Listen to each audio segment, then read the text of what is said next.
ఈ రోజున చాలామంది నాగటి మీద చేయి వేసి వెనక్కి తిరిగి చూస్తున్నారు.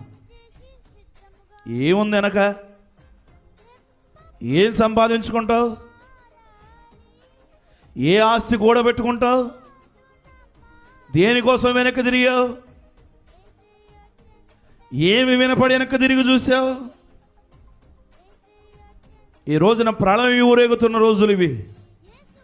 భయంకరమైన దుర్ది దినాల్లో ఉన్నాం మనం. చుట్టుపక్కల దేశాల్లో నెమ్మది లేదు. నిన్నటి రోజున ఆఫ్ఘనిస్తాన్లో భూకంపం వచ్చింది.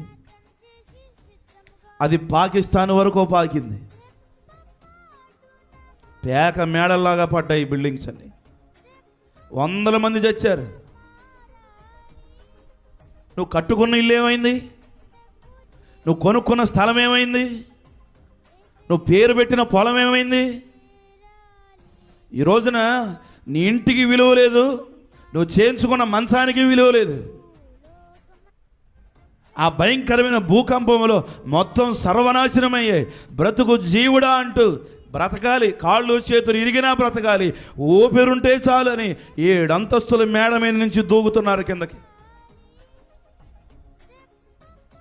ఈ రోజున దేవుడు అడుగుతున్నాడు, నాగటి మీద చేయి వేసి నువ్వు ఏం సంపాదించుకుందామని వెనక్కి తిరుగుతున్నావు? నాగటి మీద చేయి వేసి వెనక్కి తిరిగిన వాడు, పరిశుద్ధ గ్రంథం చెప్తుంది, వాడు దేవుని రాజ్యానికి ఏమాత్రం పాత్రుడు కాడాడు. ఈరోజు దేనికోసం ప్రయాసపడుతున్నావు?